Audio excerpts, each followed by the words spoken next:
suis Gilles de Beaulieu, donc directeur du syndicat de préfiguration du parc naturel de Brie et de Morin. Donc un beau projet pour ceux qui ne connaissent pas qui porte sur 82 communes qui sont dans la partie nord du département de Seine-et-Marne. Alors, un territoire très intéressant, c'est un territoire agricole en Île-de-France dans lequel on a justement des enjeux très considérables en matière de réflexion sur l'agriculture, sur la question de l'eau, euh, et avec toute une réflexion très prospective, hein, à conduire sur l'avenir de tous ces modèles, sachant qu'on est dans une situation qui peut être compliquée sur le plan économique, évidemment, avec les questionnements sur le modèle agricole, qui est fortement impacté dans sa configuration actuelle par le coût de l'énergie, les intrants et les pesticides, etc., qui est impacté aussi par les questions actuelles de préservation de l'environnement, et qui se trouve impacté aussi par quand même les évolutions climatiques, puisqu'on a des précipitations de plus en plus fortes et brutales, mais aussi des périodes de sécheresse, et ça se traduit concrètement ou par un risque accru en matière de production agricole ou par des problèmes de stabilité mécanique de sol. Donc là-dedans, la question de l'eau, elle est assez fondamentale, et derrière la question de l'eau, il y a la question des sols qui est absolument indissociable. Et donc, du coup, pour avoir une approche un petit peu posée des choses, essayer de comprendre aussi comment agir, parce que si on se dit c'est le changement climatique et le ciel nous tombe sur la tête, c'est un peu un principe d'impuissance, je dirais. Si on commence à se poser la question autrement, c'est-à-dire quel est l'héritage euh, qui est le nôtre, quelles conséquences cet héritage a et comment on peut l'adapter, là on arrive à un principe qui est un principe plus de reprise en main euh, de, de l'existant, et on peut se dire qu'on a peut-être une marge de manœuvre et d'action concrète à conduire. Et donc du coup, c'est pour ça que j'avais souhaité travailler avec Cédric et Catherine qui vont se présenter avec une approche archéogéographique dans laquelle on pose la question du modèle hérité, de son fonctionnement, des ruptures qu'il a induit, et qui permet de poser sur une base planimétrique, c'est-à-dire de la carto en clair, toute une réflexion sur l'organisation du territoire, son aménagement, ses dysfonctionnements, et aussi toute la grammaire, l'ingénierie territoriale qu'on peut remobiliser pour essayer d'y remédier et corriger le tir. Voilà, et poser les bases d'une réflexion projectuelle qui soit vraiment fondée sur le territoire, hein, sachant que le risque, c'est toujours de poser des diagnostics ou des solutions toutes faites qui méconnaissent la réalité du territoire et qui sont tout aussi catastrophiques. Alors, ça peut être l'ingénierie lourde qu'on a développée hier, et si je mets les pieds dans le plat directement, ça peut être aussi l'ingénierie écologique mal adaptée qui prend le relais aujourd'hui. Voilà. Donc, on peut renvoyer toutes ces ingénieries dos à dos dès lors qu'elles sont déconnectées de la réalité territoriale. Enfin, je crois que j'ai largement jeté une pierre dans le jardin des uns et des autres, donc je vais m'arrêter là. Mais le maître mot, c'est territorialisation, territorialisation, solution locale et remobilisation de la somme de connaissances incroyables qui a été accumulée et dont on hérite, et essayer de corriger et de faire avec un héritage. Donc, on traite en gros un objet concret et pas un objet théorique. Voilà. Merci. Merci Gilles. Donc maintenant, on passe à la présentation de Catherine et Cédric. Donc, avant de commencer la présentation, est-ce que vous pouvez vous présenter, Catherine et Cédric, s'il vous plaît? Je vais me Bonjour. présenter, donc Cédric Lavigne, je suis consultant en archéogéographie. J'ai une formation d'historien et d'archéologue et je suis venu à l'étude des paysages anciens via ce parcours universitaire. J'ai fait une thèse sur la planification agraire au Moyen Âge, donc un sujet très historique. Et puis, à l'issue de ma thèse, j'ai rejoint une équipe de recherche au CNRS à Nanterre, une équipe d'archéologues, au sein de laquelle on a théorisé en fait l'archéogéographie en tant que discipline qui s'attache à l'étude des planimétries et de leur dynamique dans le temps long. Voilà. Et puis, au terme de quelques années de postdoc, j'ai décidé de mettre en œuvre en fait cette discipline très académique et très théorique, etc. Enfin, bon, appliquée à des problèmes, à des objets, je dirais académiques. Et j'ai fait un transfert de la recherche vers l'expertise. Et depuis une quinzaine d'années, donc, je suis consultant en archéogéographie et je travaille pour les collectivités sur des problématiques d'aménagement au sens très général. J'y reviendrai dans un instant dans la présentation. Merci Cédric. Catherine? Bonjour, donc moi j'ai un parcours un peu du même genre que Cédric. J'ai fait une thèse en archéologie du paysage avec une dimension assez technique, système d'information géographique, télédétection LIDAR. Je travaille maintenant enfin ma spécialité c'est la caractérisation des changements d'usage des sols dans le temps long.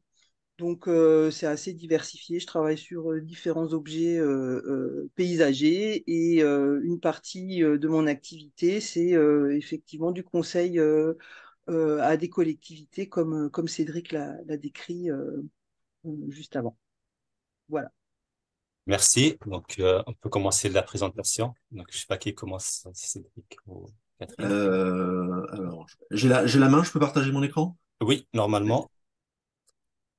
Ok.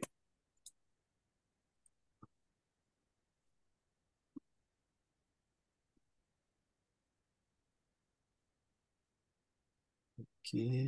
Hop. Est-ce que vous voyez mon écran? Est-ce que vous voyez mon diaporama? Ouais, c'est bon. Ouais, vous le voyez? Mm. Voilà. Voilà, donc on a choisi un titre un petit peu général en fait pour euh, restituer des premiers éléments de résultat. On est encore dans vraiment la main dans les mains dans la bassine, on va dire, hein. Donc on a quelques éléments de synthèse, mais évidemment on n'est pas complètement, le travail n'est pas complètement abouti. Donc on a appelé ça le territoire du futur PNR, l'abri des Deux-Morin au regard de ses héritages entre transmission et transformation. Je reviens très rapidement sur l'archéographie, sa définition, ses buts, ses objets de recherche. La définition, donc c'est l'étude de l'archéographie, c'est l'étude de l'espace des sociétés du passé dans toutes ses dimensions urbaines et rurales. Et l'objectif, donc, c'est la reconstitution de l'histoire périodisée des formes des paysages et de leur dynamique sur la longue durée à travers justement la transmission d'un certain nombre d'héritages. Voilà.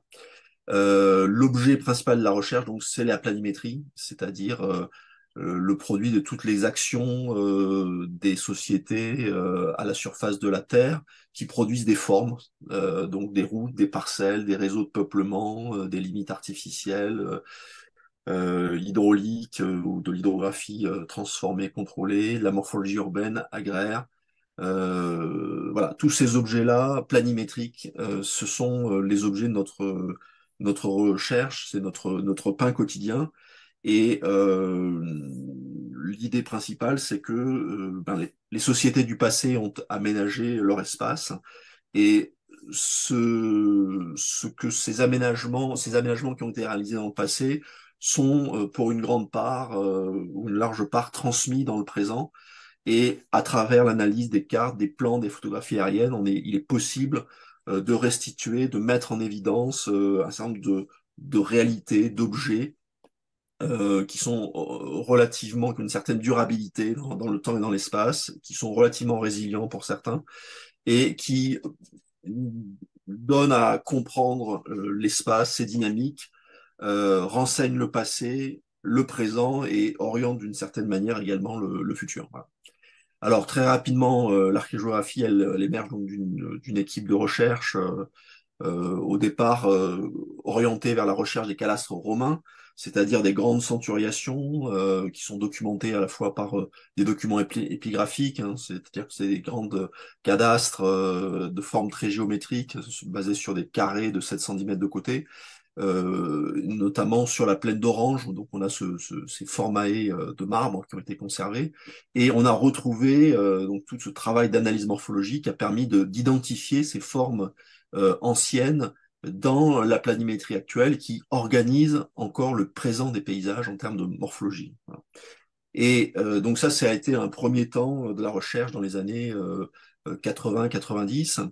À partir du milieu des années 90, l'archéomorphologie du paysage, comme on l'appelait alors, va se rapprocher de l'archéologie à la faveur du développement des fouilles de grande surface, et on va mettre en évidence des phénomènes de transmission des formes qui sont bien documentés par l'archéologie. Là, on est dans la plaine d'Orange à l'occasion du tracé de la construction du TGV Méditerranée, et on a recoupé un certain nombre de parcellaires qui sont orientés selon le cadastre de l'époque romaine, marqués dans le paysage sous la forme d'une haie. Et en fait, en faisant des coupes, on se rend compte que on a effectivement une succession d'aménagements, de fossés qui ont été comblés, recreusés, etc. Et qui amènent la transmission d'une limite antique jusqu'à aujourd'hui.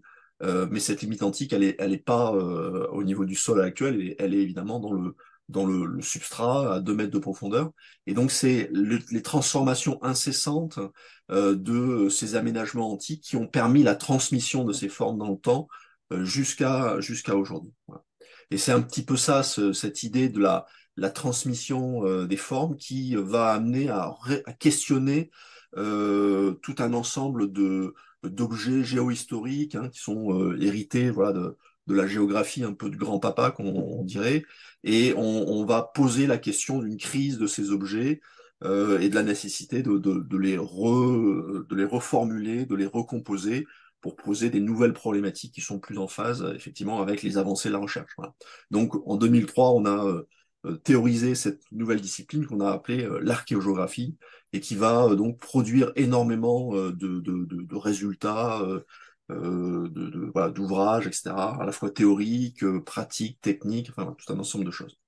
Donc ça, c'est la 4e étape, je dirais, du développement de l'archéographie. Et puis la 5e étape, eh bien, c'est le transfert de cette recherche vers l'expertise au centre général, en disant, en fait, sur la base de cette idée assez simple, qui est que quand on regarde une photographie ou un plan actuel, ce qu'on voit, c'est du présent, évidemment, mais c'est aussi très largement du passé transmis, des héritages, de la mémoire.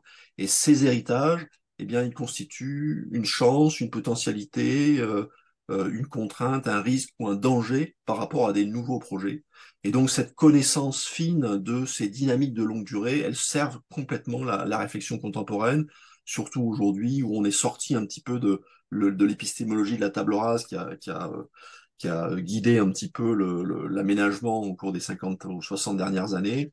Aujourd'hui, on parle d'empreinte carbone, on parle de ZAN, zéro artificialisation nette, etc. Et donc, toute la connaissance de cette ingénierie territoriale très ancienne, héritée, etc., elle trouve complètement son sens aujourd'hui pour un certain nombre de collectivités qui ont en charge justement l'aménagement de leur territoire au sens très large.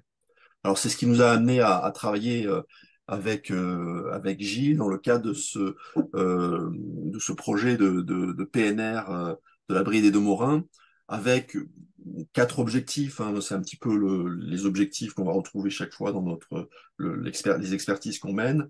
Un premier objectif de récit, c'est-à-dire expliquer la fabrique de l'espace urbain, rural, enfin du territoire, apporter des lectures de compréhension de la genèse et l'évolution des formes dans le temps long. Et donc ce récit, il se construit à différentes échelles, évidemment, d'espace et de temps. Une deuxième dimension que j'appelle la dimension de boîte à outils, c'est-à-dire fournir des jeux de données cartographiques interrogeables sur SIG, notamment de la cartographie ancienne, qu'on va mettre en regard avec la cartographie actuelle pour identifier justement des changements ou au contraire des transmissions, j'y reviendrai dans un instant. une troisième dimension qui est ce que j'appelle la boîte à idées, c'est attirer l'attention sur des héritages morphologiques, écologiques, paysagers qui peuvent être utiles au projet alors urbain ou rural, ou enfin projet de territoire, hein, s'agissant du PNR. Donc ça, c'est la boîte à outils. Et puis, une quatrième dimension de médiation, en fait, qui est d'assurer les conditions d'un dialogue avec la population, les habitants, les associations de protection de l'environnement, du patrimoine, etc., etc. Euh, alors, quelques éléments s'agissant cette fois-ci des méthodes d'élaboration d'une carte archéographique. Il s'agit en fait de compiler sur un SIG tout un ensemble de plans anciens, de cartes anciennes. Vous avez la carte de Cassini, par exemple, de plans anciens, les plans d'intendance hein, qui ont été réalisés sur l'Île-de-France dans les années 1770-1780 et qui couvrent une grande partie de notre territoire d'études. Les plans cadastraux hein, du début du 19e siècle, lancés par Napoléon Ier, les cartes d'état-major ou la carte d'état-major qui date du milieu du 19e siècle, les photographies aériennes qui commencent à se développer dans les années 40 et qui couvrent le territoire métropolitain avec des couvertures très régulières. Donc là, on a une mission de 1949 qui est très utile. Et puis les cartes actuelles, notamment la BD parcellaire.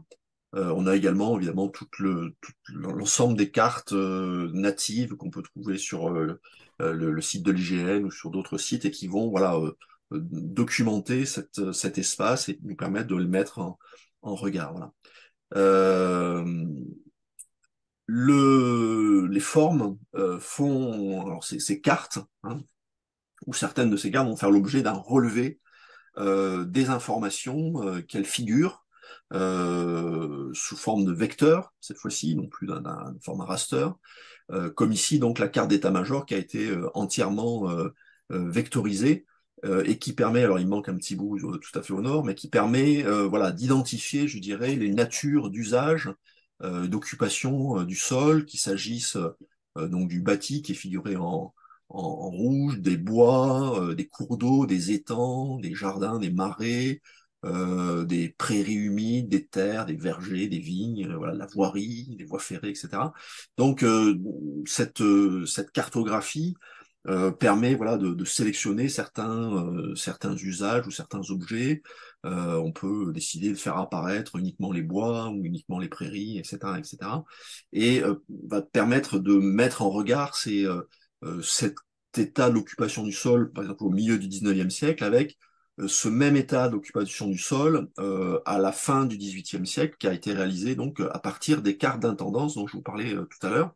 Et ces deux états permettent voilà, tout de suite d'identifier des changements majeurs de l'occupation d'usage et des usages des sols. Par exemple, sur le bassin d'Orgeval, on voit la quantité absolument phénoménale d'étangs hein, à la fin, dans les années 1780, alors que bien en 1848, donc au milieu du 19e siècle, donc 70 ans après, eh bien quasiment la totalité de ces étangs ont disparu. De la même façon, on s'aperçoit que les vignes occupaient très fortement les bordures du Grand Morin et également le cours je suis en train de chercher son nom, de cette rivière L'Aubetin. L'Aubetin, voilà, l'Aubertin, pardon. De ce cours de cet affluent de rive gauche, l'Aubertin, où on voit effectivement qu'il était bordé de vignes et sur l'état 1848, eh bien, la quasi-totalité de ces vignes ont disparu. Voilà, donc des changements d'usage qui apparaissent à l'échelle du territoire et qu'on va ensuite pouvoir affiner par une analyse plus détaillée de certains périmètres, etc., etc. Alors, l'idée principale hein, qui sous-tend notre travail, c'est que ce qui guide la recherche, c'est le relevé des formes et non pas le relevé d'un modelé. Par exemple, ce qui va faire sens et qui va révéler en fait une réalité planimétrique ancienne, c'est l'alignement ici d'un tronçon de voie avec un chemin figuré par ce ce tracé en tireté, qui se prolonge lui-même par une limite parcellaire, puis bon, il part un petit peu vers le nord, mais il se prolonge par un chemin à nouveau avec ce double tireté, puis une limite de commune, puis une haie sous forme d'un trait vert. Voilà. Mais la totalité, donc tous ces objets-là, toutes ces réalités planimétriques sur l'état actuel de la carte IGN montrent des réalités d'usage, des fonctions qui sont complètement différentes, mais par contre la forme, tous ces tronçons alignés les uns derrière les autres révèlent en fait le tracé d'une ancienne voie qui a disparu, qui est probablement une voie très ancienne. Voilà. Donc c'est ce principe en fait qui consiste à dire que les formes en fait véhiculent une mémoire qui est largement masquée aujourd'hui ou partiellement masquée et qu'il s'agit en fait de révéler par la cartographie. Voilà. Alors, donc quelques éléments de résultats. Alors évidemment, je vous l'ai dit, on est encore les mains dans la cuisine. Enfin, on n'a pas complètement achevé notre travail et notre réflexion, mais on est en mesure, voilà, de révéler un certain nombre de réalités planimétriques, d'usage, de transformation et de dynamique dans le temps long. Et j'ai un des objets qui nous est apparu et qui me paraît très intéressant est celui des corridors hydroparcellaires, qui sont des corridors écologiques, et que on va révéler en fait par l'analyse des formes. Alors là, on est sur le parcellaire en 1848, donc j'ai enlevé les usages des sols et je conserve que la trame des lignes. Et c'est sur un travail sur ces formes en fait que va s'attacher auquel on va s'attacher. Euh, J'avais gardé en mémoire un travail qui avait été réalisé par une collègue qui s'appelle Caroline Pinotto sur une région d'une petite commune qui s'appelle Sorigny en Indre-et-Loire, peu importe. Et en fait, elle avait fait un travail de cartographie assez intéressant où elle avait relevé en fait le long des cours d'eau toutes les formes, tous les fossés qui apparaissaient donc là c'est un travail de photo-interprétation, tous les fossés qui apparaissaient en eau, et elle avait mis en évidence un certain nombre de lignes en fait qui étaient isoclines, c'est-à-dire appuyées sur ces cours d'eau. L'idée, en fait, c'était d'essayer de trouver des clés de lecture pour comprendre un petit peu l'organisation des formes de cette commune tout à fait banale, en fait. Et effectivement, elle a ensuite montré que en cartographiant cette fois-ci les usages des sols qui étaient associés donc à ces relevés, eh bien, elle pouvait mettre en évidence des formes en corridor qui associaient à la fois donc des fossés en eau, de l'hydrographie active, des zones de prairies, des terres, des zones de bois, etc., etc. Et donc, en associant à la fois la ligne et la surface, elle mettait en évidence voilà, des formes surfaciques qui prenaient l'aspect d'un corridor.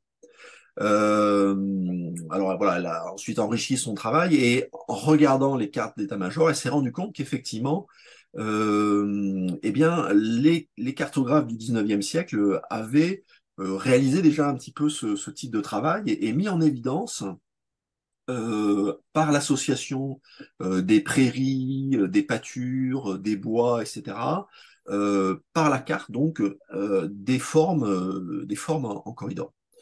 Alors c'est quelque chose qui m'a beaucoup, que j'avais gardé en tête et qui m'a, quand j'ai commencé à travailler sur la carte d'état-major, beaucoup frappé puisque effectivement on voit sur notre secteur d'études énormément de formes en corridor sur la carte d'état-major avec voilà ces formes associées à des cours d'eau qui cartographient donc des prairies humides et qui forment des sortes de chevelus assez denses et qui forment donc une sorte de corridor associé à l'hydrographie.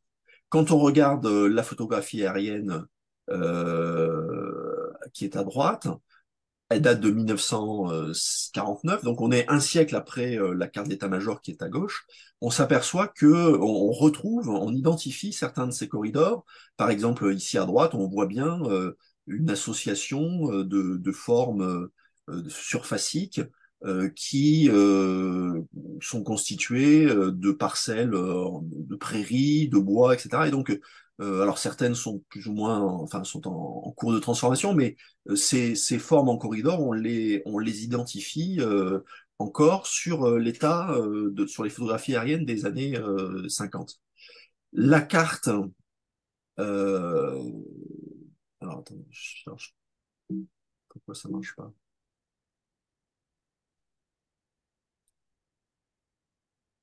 Alors excusez-moi. Ah, voilà. Quand on regarde la carte réalisée en 1950, donc à partir de enfin la carte hygiène contemporaine, hein, de ces photographies aériennes, on est frappé par le fait que euh, on a choisi, les cartographes de l'époque ont choisi effectivement de représenter les boisements, etc., principalement, mais les prairies humides qui étaient associées au cours d'eau ont disparu de la carte. Et donc il y a une sorte d'invisibilisation de cette réalité qui s'opère au milieu du XXe siècle et qui se poursuit aujourd'hui, puisque la carte IGN actuelle met l'accent sur les zones boisées, mais pas du tout sur les prairies humides, euh, alors que c'était bien le cas au XIXe siècle. Donc je me suis demandé, est-ce qu'il s'agit là d'un choix cartographique ou est-ce que effectivement ces corridors ont disparu et ce serait à ce moment-là effectivement une perte importante en termes voilà, de paysager, écologique, etc., etc. Alors j'ai réalisé à partir de ma carte d'état-major un relevé de ces formes donc liées par l'isoclinie, c'est-à-dire qui viennent s'appuyer donc qui sont perpendiculaires ou qui longent les cours d'eau. Et j'ai cartographié donc, alors le travail n'est pas encore terminé, un ensemble de formes en corridor qui présente voilà cette forme de un aspect très ramifié en fait, qui sont associés à l'hydrographie, mais pas seulement. C'est-à-dire que effectivement on peut dans les têtes de bassin, on se rend compte effectivement que l'hydrographie n'est pas représentée sur la carte d'état-major, alors qu'on voit très bien des formes en corridor se développer. Donc il y a une espèce de lien, enfin, voilà, de développement de ces formes qui se fait. Alors, on peut supposer effectivement que les cartographes n'ont pas été jusqu'à à cartographier même les nous, etc. Mais ça donne en fait ça permet d'accéder à une lecture en surface d'une réalité que on a tendance à considérer uniquement sur le plan linéaire en quelque sorte. Voilà.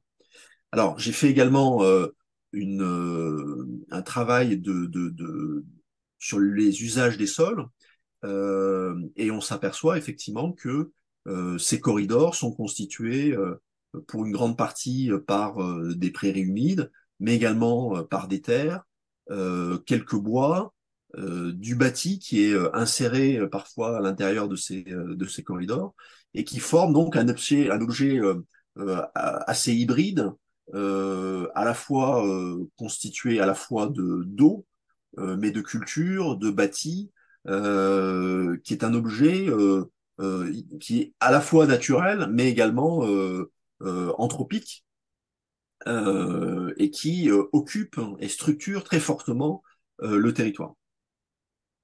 Je me suis ensuite intéressé à sa transmission dans le présent et j'ai constaté qu'effectivement, en faisant ce travail de relever parcelle par parcelle à partir de la BD parcellaire, et non pas de la carte hygiène, puisqu'en fait, elle ne montre pas ces réalités, on peut effectivement dresser une cartographie très fine de toutes les parcelles qui sont calées en fait sur le réseau hydrographique et qui dessine ces formes en corridor que j'ai figurées ici en rose, donc qui sont des corridors actifs.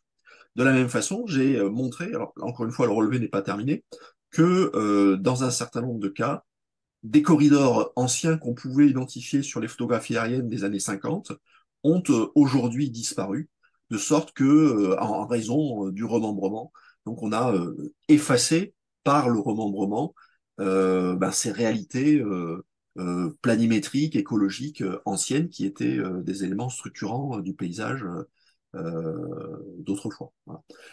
Cela étant, on a une forme transmise hérité du passé, puisqu'on l'observe déjà sur le plan cadastral, sur la carte d'état-major. J'ai fait un zoom sur certains secteurs. Cette forme, elle est bien présente également sur les plans cadastraux napoléoniens. Elle est présente sur la carte d'intendance de la fin du XVIIIe siècle. Donc c'est une forme relativement résiliente qui se transmet dans le temps, malgré les transformations récentes qui s'observent. Alors, un deuxième objet très fort qu'on a identifié par l'analyse concerne les changements d'usage des sols dans le temps long. Il faut évidemment, quand on regarde les cartes actuelles ou les photographies aériennes, ces réalités planimétriques, intégrer le fait que on est sur des territoires qui ont une histoire et que ces territoires sont malgré tout relativement ont été assez fortement transformés par les sociétés du passé. On est sur des secteurs qui ont notamment fait l'objet de grands défrichements au Moyen Âge. On est sur une zone frontière entre le Royaume de France et le comté de Champagne. Donc beaucoup de défrichements, beaucoup de fondations de villes neuves. Donc là, j'ai affiché un travail un peu iconique de Charles Gounet, qui est un historien qui a consacré une large partie de ses travaux à cette question des villes neuves et des défrichements du Moyen Âge. Donc une problématique de défrichement qui est assez marquée sur ce territoire et donc un rapport au bois qui est assez important. Ces défrichements ont permis en fait la mise en culture de ces terres qui sont à la fois très riches, hein, parce que très limoneuses, etc., mais également qui ont des problèmes d'engorgement assez importants, d'où la nécessité de drainer ces sols. Et ce drainage, en fait, là, le travail de photo-interprétation on a réalisé, nous a permis de montrer qu'il était relativement ancien, puisqu'on voit sur les clichés, les photographies aériennes, des tracés qui apparaissent sous forme de tracés, de traces brunâtres en fait dans les champs et qui sont cartographiés ici en rouge et qui sont en fait d'anciens drains enterrés qui datent. Alors là ici, la photographie date des années fin des années 40. Mais qui montre qu'on est sur un usage assez ancien du drainage, qui est une problématique évidemment toujours très contemporaine et qui fait l'objet de beaucoup éventuellement de débats hein, sur le territoire. Voilà, donc ces défrichements se sont accompagnés d'une mise en valeur des terres et d'opérations de drainage, alors qui sont évoquées par les textes, mais dont on arrive à retrouver des traces également par l'analyse des photographies aériennes. On dira tout à l'heure qu'on a des éléments assez probants qui montrent que ces drainages sont même très anciens. On verra les liens entre les anciens étangs et ces fossés de drainage. Les aléas historiques, en fait, ont également pesé assez fortement hein, sur l'histoire de l'agriculture, notamment la guerre de 100 ans, qui va saigner le territoire. qui va amener donc une perte de population assez importante et qui va amener à des transformations des usages des sols qui nécessitent moins de main-d'œuvre.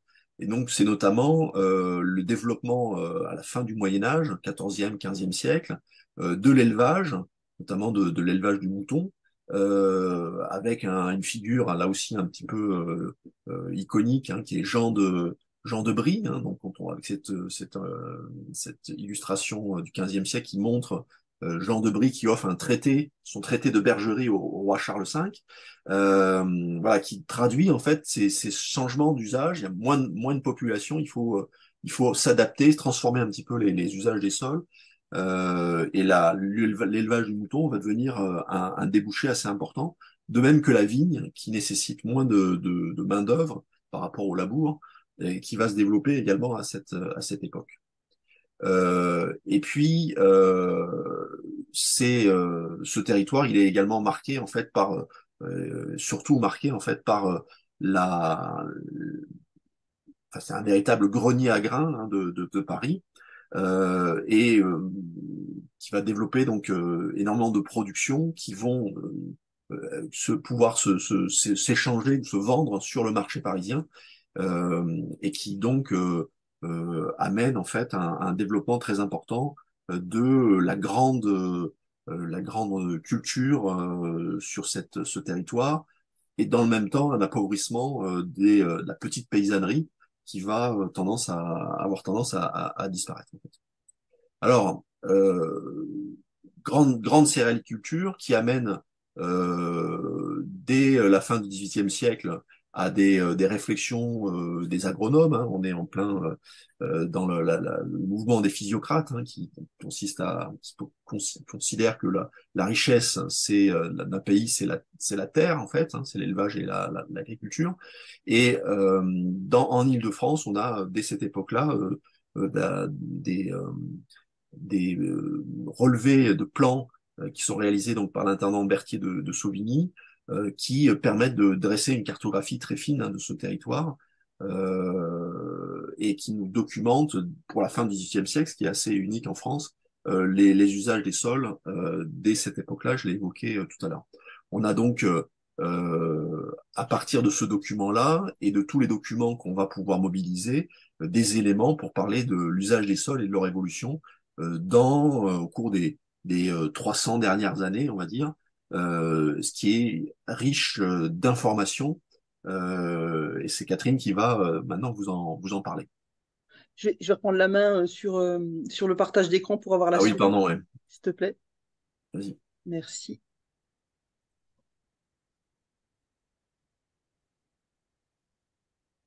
C'est bon, vous avez mon écran? Ouais, il faut que tu lances le diaporama, par contre. Ouais, ouais. C'est bon? Ouais. Voilà. Et la souris aussi? Vous la Oui, voyez? Bon, oui. c'est parfait. Donc, ce que je vais décrire dans la suite de la présentation, c'est un travail de description et quantification des changements d'usage des sols. Le premier état qu'on peut documenter comme ça, c'est donc celui de la carte donnée par la carte d'intendance vers 1780. Bon, c'est important comme date parce que c'est avant la Révolution française et d'un point de vue historique, la Révolution française provoque des changements très importants dans l'occupation du territoire et modifie beaucoup la physionomie du paysage. Alors on sait, hein, Cédric l'a dit, que ce territoire d'Île-de-France, donc la zone qui nous intéresse, mais aussi plus généralement l'Île-de-France, a été investi pour l'agriculture très tôt, dès le Moyen Âge, que le territoire de Brie a été, entre guillemets, assaini, en tout cas drainé, parce que c'était des plaines marécageuses et défrichées pour en faire des terres agricoles, que c'est devenu un véritable grenier à grains au moins dès le XVIe siècle pour l'Île-de-France. Et ce qu'on constate à la fin du XVIIIe siècle, un petit peu avant la Révolution française, c'est qu'on est toujours sur un territoire à dominante très largement agricole. Et on le voit ici, hein, on a pratiquement 80% du territoire qui sont occupés par des terres cultivées. Il manque une petite partie de la cartographie pour cette partie nord-est de notre zone. Et également ici, dans le secteur de Coulommiers, des petites parties manquantes de la carte, ce qui ne gêne pas vraiment fondamentalement ce qu'on va avoir comme résultat parce que les territoires qui étaient là ne comportaient pas de grands massifs forestiers. Enfin, on était sur des terrains qui sont probablement tout à fait du même type que ce qui est un petit peu plus à l'ouest. Et donc, fondamentalement, on est on va dire, on a un échantillon représentatif de l'espace étudié. Alors, si on compare cet état de 1780 à l'état actuel, d'un point de vue cartographique, on le voit tout de suite. D'abord que la dimension agricole est restée la grande tendance de ce territoire. 80% pratiquement en 1780 et aujourd'hui un petit peu moins de 70%. On constate aussi que les grands massifs forestiers qui étaient visibles en 1780 sont relativement bien préservés aujourd'hui. Également que le boisement a pas mal augmenté puisqu'on passe de 14% en 1780 à 22% du territoire. On voit aussi, et Cédric l'a évoqué tout à l'heure, ici dans le secteur du bassin d'Orgeval, la disparition pratiquement totale de grands plans d'eau, des grands étangs. Alors ces grands étangs, hein, c'est un héritage du passé, c'est des formes qui sont déjà des formes très dégradées de chapelets d'étangs, une forme très bien connue dès le Moyen Âge et en tout cas à l'époque moderne, qui servait essentiellement à alimenter en eau les cours d'eau pour le flottage de marchandises, puisque à cette époque, jusqu'au début du 19e siècle, le principal moyen de transport de marchandises de bois, c'était le flottage sur les cours d'eau et non pas la voie terrestre comme aujourd'hui. Alors, ce facteur-là, il est fondamental. Je reviendrai dessus après. On voit effectivement aussi beaucoup de vignobles qui aujourd'hui n'existent pratiquement plus. Et la dernière composante, le changement majeur, c'est le développement urbain aujourd'hui. Hein, 9% du territoire aujourd'hui, 3% en 1780. On voit ici se développer de manière privilégiée le long des cours d'eau. Alors, on va passer par comment dire, les différents types d'usage des sols et puis essayer de les caractériser. Donc, d'abord la forêt, ensuite l'habitat, ensuite l'eau et je finirai par la partie agricole qui est la plus complexe et celle qu'il faut documenter le plus complètement. Alors, le boisement représente 14% du territoire en 1780 et 22% aujourd'hui. Cette forêt, elle est en partie, la forêt actuelle est en partie une forêt héritée du passé. Donc, les parties qui sont en vert foncé, ce sont les zones qui étaient déjà boisées en 1780 et qui le sont toujours aujourd'hui. Ça représente à peu près donc 70% du boisement de 1780 est conservé aujourd'hui et ces 71% représentent 42% seulement du boisement actuel. Autrement dit, tout ce qui est en vert clair, c'est du boisement nouveau, c'est du boisement postérieur à cette fin du XVIIIe siècle. Et également parce que, bon, là j'ai pas l'état intermédiaire parce que j'attends que la carte d'état-major, le relevé de la carte d'état-major soit complet pour le traiter, mais il n'y aura pas de changement fondamental au XIXe siècle. On a plutôt encore une baisse de boisement par rapport à cette période du XVIIIe siècle. Ce qu'on voit aussi, c'est que toute une partie, tout ce qui est en orange, est du boisement qui a disparu aujourd'hui.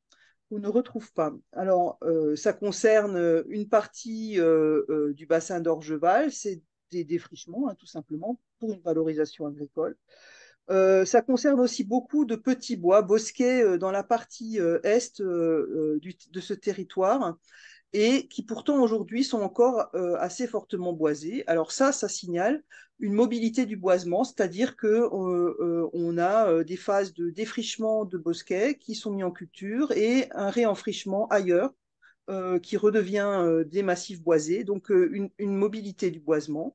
On voit aussi ici qu'on a beaucoup de verre clair autour des cours d'eau. Donc ça signale un enfrichement, une fermeture des milieux en bord des cours d'eau, sur le bord des rives et sur les sommets. Et on voit aussi ici des effets de lisière. Donc là, c'est la grande forêt de Crécy, hein, forêt qui était une forêt qui fournissait du bois pour Paris. Et on voit bien un effet de lisière ici, le développement du bois en bord de forêt. Alors, ces forêts actuelles, donc les parties en vert clair, et même le bois en général, sur quoi ces bois ont poussé? Alors, tout ce qui est en vert foncé, alors là j'ai une inversion des chiffres, ici c'est 35 et 42, je me suis trompée.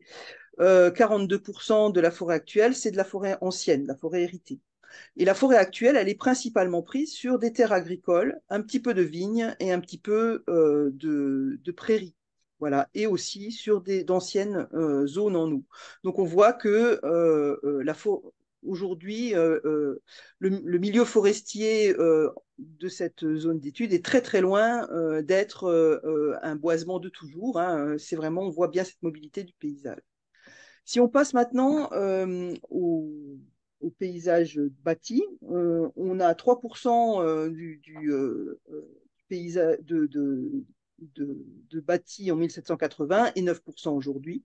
Et donc, une petite part du bâti actuel qu'on a ici, qui représente un quart du bâti actuel, correspond aux zones bâties anciennes, hein, donc c'est les communes anciennes.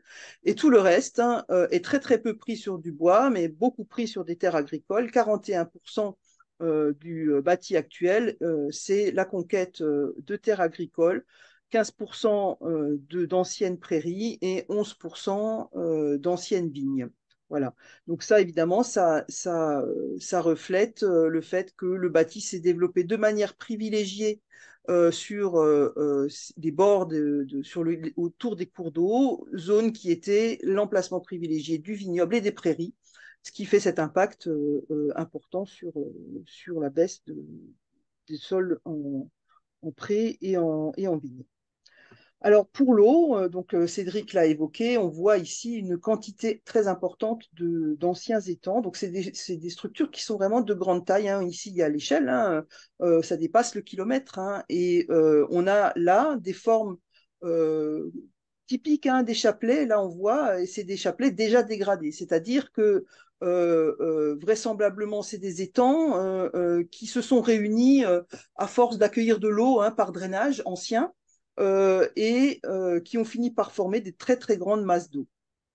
Or, ces grandes masses d'eau, on le voit en 1850, elles ont disparu et presque entièrement.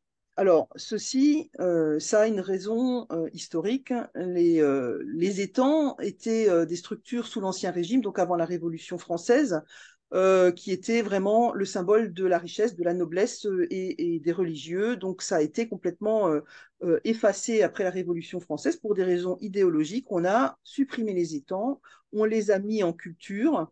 Donc d'abord souvent en prairie puisque ce sont des milieux humides et la disparition ancienne de ces structures qui servaient principalement à alimenter les cours d'eau pour le flottage des marchandises a mené à la disparition du flottage, hein, et parce que tout simplement on ne pouvait plus alimenter suffisamment régulièrement les cours d'eau en eau quand ils étaient dans des situations d'étiage. Alors, parallèlement à ces assèchements des temps, on a aussi la pratique du drainage qui se répand. Alors aujourd'hui, on a des problématiques de drainage. On en avait tout à fait autant au 19e siècle et on le voit ici dans ce texte que je ne vais pas lire, mais enfin, on a des considérations sur la nécessité d'effectuer des drainages de plus grande ampleur par rapport à ce qui se fait déjà. Donc là, on est en 1867 et on constate que à cause de sécheresse, c'est quand même dit, donc en ce milieu du 19e siècle, les agriculteurs ne voient pas trop le besoin de continuer à drainer les sols, puisque finalement, on est dans des phases de sécheresse. Donc les sécheresses, c'est quand même quelque chose d'aussi récurrent qu'on voit dans le passé, même si on n'a pas le phénomène du réchauffement climatique qui l'accompagne.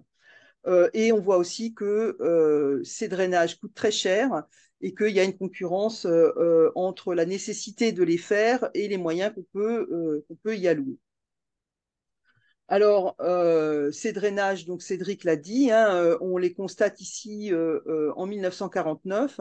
Ce qu'on voit, c'est des structures extrêmement développées, donc c'est tout en sous-sol, hein, tout enterré, c'est pas des fossés.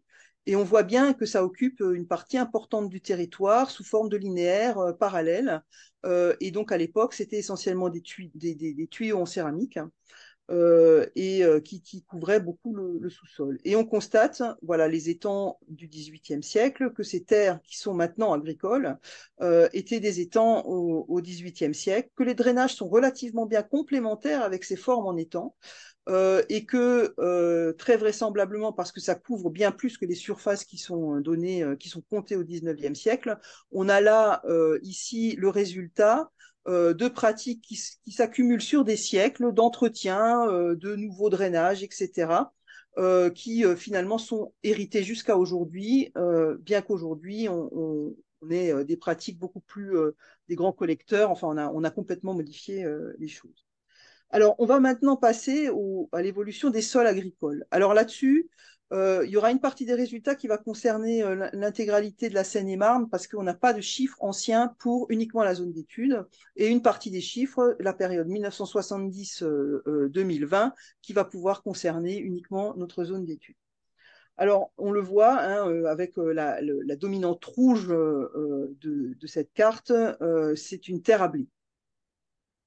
Alors, si on s'intéresse à l'évolution de la surface agricole utile entre le milieu du XVIIIe siècle et aujourd'hui, on constate qu'on est dans un phénomène de baisse constante. Alors, on a deux phases. Ici, bon, si on ramenait, c'est une phase de 80 ans, hein, donc la descente est rapide, mais en fait, comme c'est sur une longue durée, on serait plus proche d'une descente comme ça. Mais on constate quand même que sur une période ici de 35 ans, entre 1936 et 1970, on a une baisse de surface agricole utile équivalente à celle entre 1853 et 1936. C'est-à-dire que il se passe quelque chose ici. Bon, on le sait bien, hein, c'est comment dire, la mutation profonde du milieu agricole au milieu du XXe siècle qui entraîne des changements majeurs paysagers. Alors, juste, et en particulier dans un séminaire INRAE, je souligne quand même que les méthodes de comptage des surfaces agricoles utiles pour le 19e siècle et celles qui sont postérieures à 1970 ne sont évidemment pas comparables, que la valeur statistique des comptages anciens, voilà, elle vaut ce qu'elle vaut. Néanmoins, là, si on compte plus de 450 000 hectares en Seine-et-Marne en 1853, c'est bien qu'on a à peu près ça qui est cultivé et c'est pas 300 000. Hein, on est proche du chiffre, on va dire. Il faut aussi compter que dans ces périodes passées, donc avant le milieu du XXe siècle, on pratique l'assolement triennal, donc on a beaucoup de surface en jachère, ce qui quand même modifie aussi les choses. N'empêche que en 250 ans, même un peu plus, 1900, 2000, non, en 170 ans, on a perdu vraiment 30% de surface agricole utile. Si on considère uniquement à l'échelle de la zone du projet de PNR, hein, on constate que là, en revanche, entre 1970 et 2020, on est plutôt stable. Alors, on a des variations hein, entre 60 000 et 62 000 hectares de SAU. Et là, on est sur des chiffres fermes, hein, c'est les données Agreste, les données ministérielles. Et donc, on a une relativement bonne stabilité du territoire agricole sur notre zone de parc. Et donc, si on regarde une courbe relative d'évolution du ratio entre la zone de parc et l'ensemble de la Seine-et-Marne, évidemment, la représentation, le taux de terres agricoles de la zone PNR est plus important, augmente avec le temps de 1,5%. Alors, la baisse à l'échelle du département, la baisse de SAU est à mettre en relation avec les progrès en productivité à l'hectare, évidemment. Hein. C'est-à-dire qu'on a moins de terres agricoles aujourd'hui, mais elles produisent beaucoup plus qu'autrefois.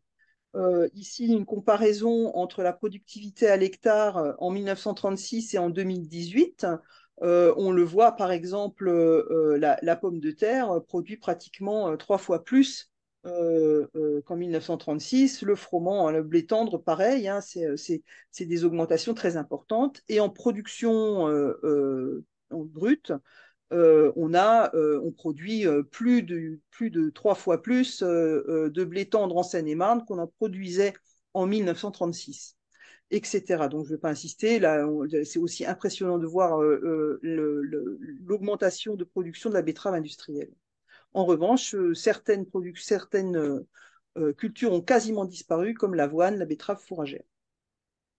Alors, en travaillant sur les annuaires statistiques agricoles anciens et sur les données plus récentes, on peut avoir un panorama assez détaillé finalement des types de cultures qui étaient pratiquées sur ces SAU, donc à l'échelle du département. Donc en rouge, ce qu'on voit, c'est le blé. Donc ce qui est clair, c'est que le blé a toujours été, depuis le 19e siècle, la valeur sûre de ce territoire. Ce qu'on constate aussi ici en jaune, une part très importante dédiée à l'avoine au 19e et jusqu'en 1936. Et aujourd'hui, la disparition totale ou presque des surfaces en avoine à l'échelle départementale. On voit aussi ici l'apparition du maïs en orange et de la progression de l'orge en orange foncé. Ce qu'on constate aussi, alors on a la betterave sucrière ici en rose qui progresse, mais qui reste bien présente tout au long de la période. On a l'apparition des protéagineux qui ne sont pas du tout cités avant 1936. Un développement important des oléagineux en bleu plus foncé ici qui sont très confidentiels avant 1970. Et alors, une diminution énorme des prairies, donc tout ce qui est en vert, des prairies et des fourrages, essentiellement de la luzerne d'ailleurs, qui constituaient une part très importante du paysage jusqu'en 1936. Enfin, ici, on voit de la vigne en 1885 qui, en 1936, a presque disparu et est pratiquement remplacée par de la production de fruits, donc essentiellement des pommes, des poires. Et aujourd'hui, une production de fruits qui, elle aussi, a disparu et on a à la place du maraîchage et de la production de légumes sur des grandes surfaces. Alors, on peut résumer les choses sur les cultures principales, celles qui ne sont pas, on va dire, de la culture de niche, sous forme de courbes. Donc là, tout ça, c'est de la collecte de différents annuaires statistiques de données agrestes. Et pour 2020, du registre parcellaire graphique, puisque je n'ai pas les données agrestes.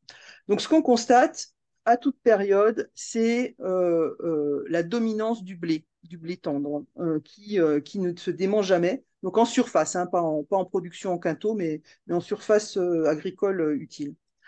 Ce qu'on voit aussi, c'est la dégringolade de l'avoine entre 1936 et 1970. C'est quelque chose qui se produit vraiment à toute vitesse, quoi. La même chose pour les fourrages, donc les fourrages qui sont essentiellement trèfle, luzerne ici, et dans une moindre mesure du chou, du rutabaga, des choses comme ça, ou de la betterave fourragère aussi. On constate à l'inverse la progression spectaculaire du maïs qui n'existait pas du tout en 1936 et qui en 1970 occupe une place importante de Seine-et-Marne. Maïs qui a une déprise finalement, qui reste stable dans les années 70 et qui décroît dès les années 80 pour représenter aujourd'hui à l'échelle du département une part quand même relativement modeste des cultures. L'orge, au contraire, qui part d'assez bas, monte fort entre 1936 et 1970, reste à peu près stable et augmente de nouveau aujourd'hui. On a la betterave à sucre qui est une valeur relativement sûre, hein, qui augmente et qui reste stable. Ici en noir et en bleu turquoise, oléagineux, protéagineux qui démarrent dans les années 80. Qui reste stable et qui semble s'essouffler dans la dernière décennie. Comme on a ici pour 2010 des chiffres agrestes et pour 2020 le registre parcellaire graphique, ça reste sous réserve de confirmation de chiffres stabilisés.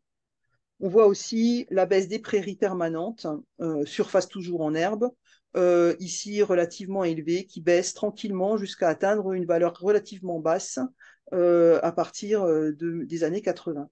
Donc entre la baisse spectaculaire du fourrage et la baisse des prairies permanentes sur les surfaces agricoles utiles, plus la progression des forêts sur les anciennes surfaces en prairie, plus l'urbanisation, tout ça nous montre que on a perdu énormément d'espaces prairiaux, d'espaces enherbés au cours du XXe siècle. Alors, cette baisse spectaculaire qui se produit ici au milieu du XXe siècle, on peut l'expliquer par plusieurs choses. D'abord, la déprise très forte, très rapide de l'élevage. Ici, les chiffres, alors là, c'est plus difficile d'avoir des chiffres sur la longue durée pour l'élevage. J'ai pris ce que j'ai pu récupérer. Donc, en bleu, la courbe des bovins qui diminue donc, à partir de 1967 et qui dégringole sur, on va dire, 20 ans. L'élevage porcin qui diminue et l'équin aussi. Alors, évidemment, au 19e siècle, on avait essentiellement du cheval de trait. Et aujourd'hui, c'est du cheval de course. Hein, donc voilà, donc c'est pas non plus du tout la même chose. Et alors, j'ai été obligée de le mettre sur une courbe à côté. C'est la dégringolade de l'élevage ovin qui passe de plus de 700 000 têtes en 1853 à quelques milliers aujourd'hui. Alors oui, l'illustration, encore vers 1930, on avait des attelages de bœufs, on utilisait aussi des chevaux pour l'agriculture. On avait, et ça c'est une illustration aux alentours sur les bords de Marne, hein, on avait des troupeaux de moutons un peu partout. Et puis évidemment aujourd'hui, on a le tracteur qui apparaît dans les chiffres à partir de 1967. Alors, si on compare notre zone de futur PNR à celle aux courbes de Seine-et-Marne, on constate là aussi la suprématie du blé. On constate une meilleure résistance du maïs sur la zone du projet de PNR par rapport à la courbe du département. On voit aussi que la perte d'espace de surface permanente en herbe a été supérieure sur cette zone PNR par rapport à l'ensemble, à la courbe du département, et que l'orge a moins de facilité à prendre que sur l'ensemble du département. Je pense que j'ai pas mis la courbe, mais ce qu'on a aussi, c'est comme particularité sur cette zone, c'est qu'on a une assez bonne représentativité de l'avoine qui a bien résisté finalement, même s'il a quasiment disparu du département. L'avoine a relativement bien résisté sur la zone du PNR. Alors, si j'ai résumé tout ça sous forme d'histogramme pour essayer de représenter en même temps la contraction de la SAU à l'échelle du département, la stabilité de la représentation de la zone PNR en termes de SAU. Et j'ai représenté donc les principales cultures, donc tout ce qui est en rouge, orange, jaune, le céréalier, en vert, tout ce qui est prairial et fourrage, la betterave en rose et tout le reste. Alors, ce qu'on constate quand on est au 19e siècle, c'est qu'on a bien sûr, on va dire 40% de la surface qui est utilisée pour des céréales, et principalement du blé et de l'avoine, mais quand même qu'on a une relative diversité des cultures, parce qu'on a pas mal d'herbes, on a de la céréale, mais on a aussi pas mal d'autres choses qui sont très diversifiées. Quand on arrive en 1970, et le pire, c'est 1979, on a vraiment une monoculture écrasante, quoi. On n'a plus de place pour rien à l'échelle du département, mais aussi à l'échelle de la zone PNR. Les choses s'arrangent quand même après, c'est-à-dire qu'on a une rediversification des cultures, mais on reste quand même sur... Alors, on a perdu évidemment énormément de surface en herbe et on mise énormément sur le céréalier. Et ça, ce phénomène ne se dément pas jusqu'à aujourd'hui. Et il semblerait qu'aujourd'hui, on ait de nouveau une contraction de la diversité agricole et qu'on continue à miser très très fortement sur le céréalier. Alors évidemment, en termes de paysage, ça a des conséquences parce que comme on a une productivité à l'hectare qui a explosé, qu'on mise sur quelques types de cultures, ça pousse au remembrement, évidemment, puisque la moindre surface perdue, c'est du quintal perdu. Hein. Donc, Ça se traduit en termes paysagers. Alors voilà, ça, on est sur le secteur de Vert de l'eau, donc si je ne me trompe pas, à peu près à l'est de la zone de PNR. En 1936, on voit qu'on a quand même encore un assez beau morcellement, une mosaïque agricole. On a des surfaces boisées, hein, qui sont très bien conservées jusqu'à aujourd'hui. Donc, la résistance du boisement sur cette zone, elle ne pose pas vraiment de problème.